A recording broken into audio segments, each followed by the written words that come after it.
I was President of the Republic of Portugal, serving 3 terms, the third of which was interrupted by the April Revolution.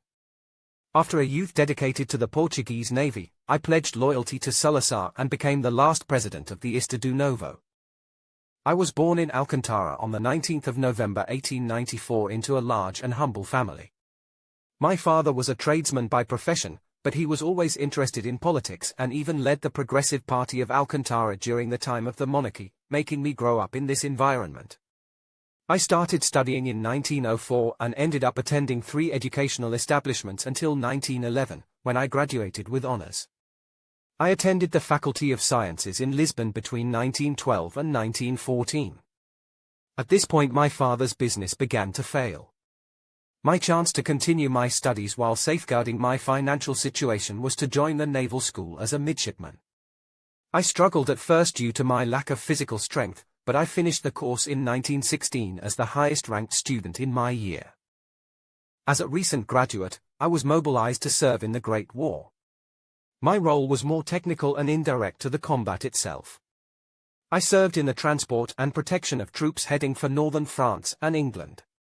After the war I progressively moved up the career ladder, contributing to various hydrographic missions, until I became Minister of the Navy in 1944. Where I began a process of restructuring and modernizing the Navy, which even included reforms in the country's shipbuilding industry. However, my main action began in 1958.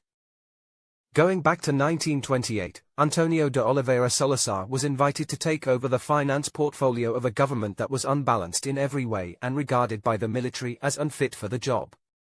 In 1933, a new constitution was published and the Estado Novo officially began. Until 1958, Oscar Carmona and Francisco Craveiro Lopes occupied the post of President of the Republic.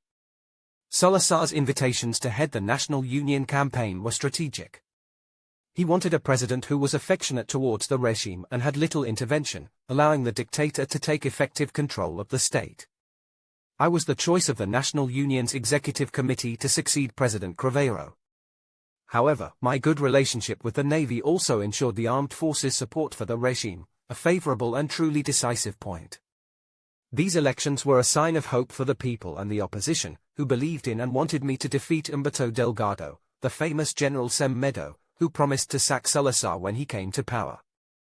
I ended up winning, with 75% of the vote, shrouded in a controversy of fraud, based on reports of irregularities and manipulation. There were several riots after the 8th of July. The government was weakened and discredited, but it showed its strength and determination to maintain the regime at any cost. I took office in August of the same year.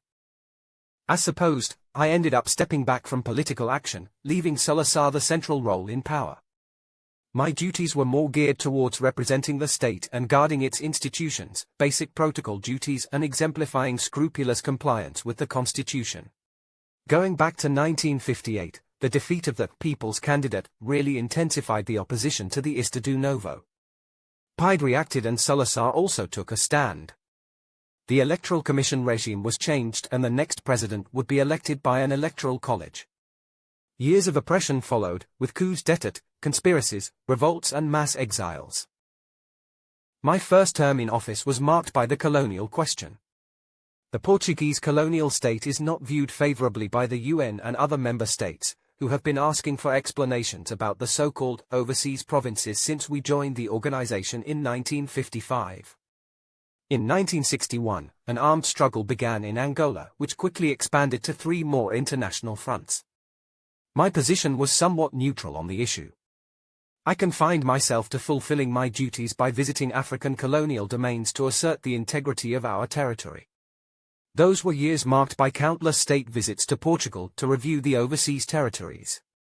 Also in 1961, after the first attacks in Angola, the regime was betrayed by former President Craveiro and Defense Minister Botelho Monais. Both of them, supported by the armed forces, demanded that I remove Salazar from office. I didn't give in, of course, but the fact is that the government was shaking again. In 1965, my second term began. I was to be the one to inform the country of a big and difficult decision, the replacement of Salazar.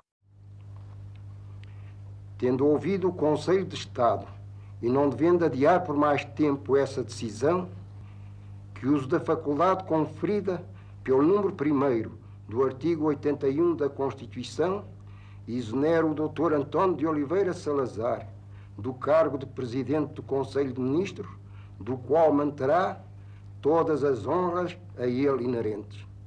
E para o substituir, no meio nos termos do mesmo preceito constitucional, o Dr. Marcelo Zé das Neves Alves Caetano. With Marcelo Caetano bringing reformist ideas that clashed in part with the regime, I had to be the guarantor of Salazarism. I imposed respect for traditional overseas policy, against the liberalism of Marcelism, for example. Against my own expectations, the President of the Council is backing my re-election bid, a bucket of cold water for those who believed in the transition to democracy. However, this mandate will not be complete.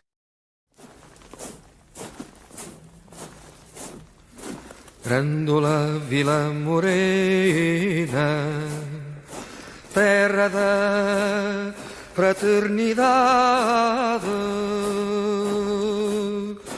o povo é quem mais ordena, dentro de ti a cidade, dentro de ti a cidade, o povo é quem mais ordena, terra da fraternidade. In the early hours of the 24th of April, the military revolutionary movement was confirmed. The strategic points of the city of Lisbon were occupied and the regime would soon fall. I was unable to resist or influence the course of the revolution. I was dismissed as President of the Republic, expelled from the Navy and forced to head for the island of Madeira. A few days later, my family joined me and we left for exile in Brazil. Years later, I returned to Portugal, authorized to do so for humanitarian reasons. Never well accepted in my country, I died practically in isolation in Cascais on the 18th of September 1987, aged 92.